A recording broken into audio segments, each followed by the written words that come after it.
and I'm really honored to welcome in our midst our dear friend Volodymyr Zelensky, President of Ukraine. Welcome to you, Volodymyr. It's great to have you here.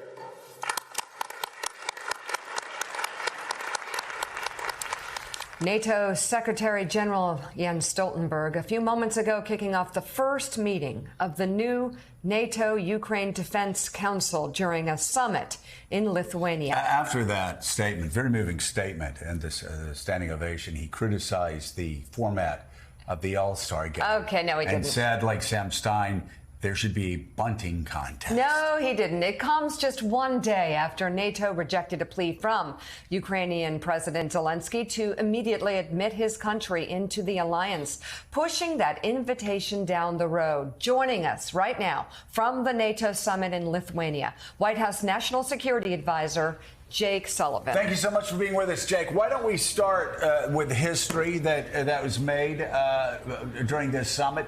The agreement by all parties that Sweden now becomes a member of NATO. And as Admiral Stavridis said several months ago, suddenly the Baltic Sea is looking like the NATO lake.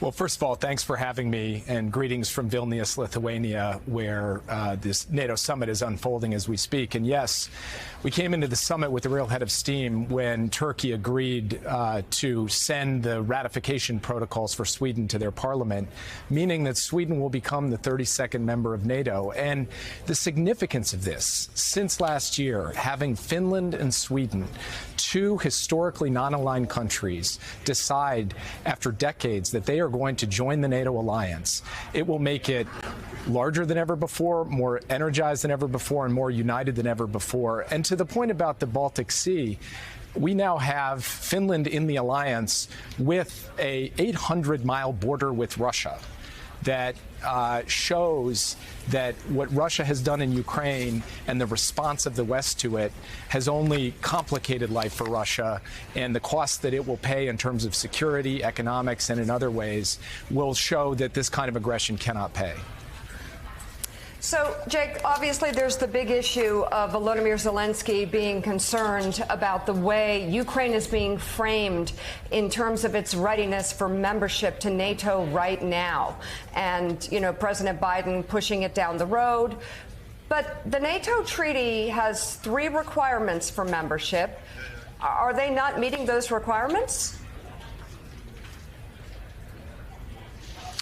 Well, every ally has to meet a set of standards with respect to democratic reforms. That's been true since the Washington Treaty came into existence 74 years ago.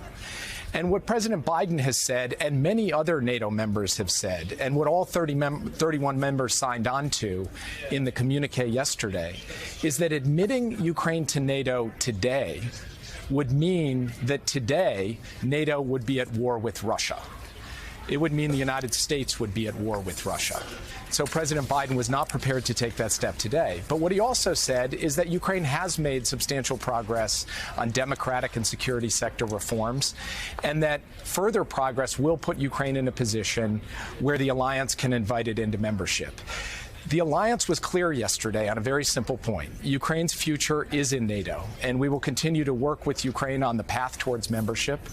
And today, President Zelensky made the point when he was standing with the NATO Secretary General that he didn't get all that he wanted here, but he got a substantial package of support from NATO, a substantial political signal from NATO, and we will continue to build on that momentum as we go forward.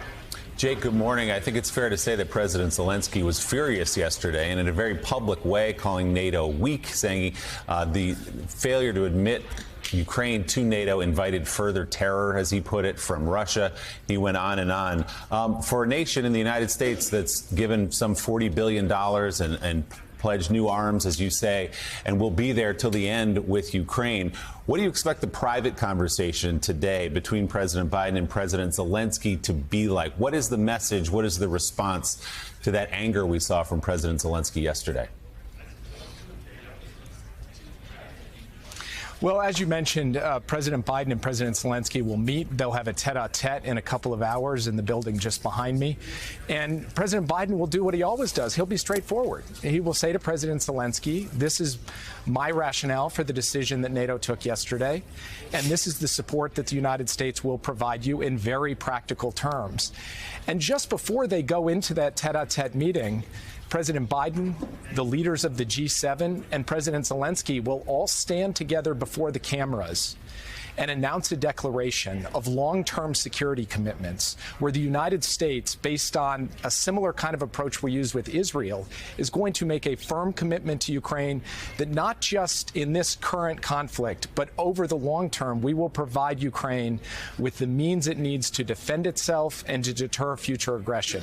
President Biden will lay all that out for President Zelensky. He knows that President Zelensky is leading a nation that is at war, that is under brutal assault day in, day out by a vicious Russian military campaign. He knows that President Zelensky has strong views and isn't afraid to express those views. And he, President Biden, also is very straightforward and honest and candid with President Zelensky. That will be the character of the meeting that they have in just a couple of hours. All right, White House National Security Advisor Jake Sullivan, thank you for being on the show. And I've got to say, as an American, congratulations for getting another tough NATO ally in this just historic alliance. Just incredible work. Peter Baker.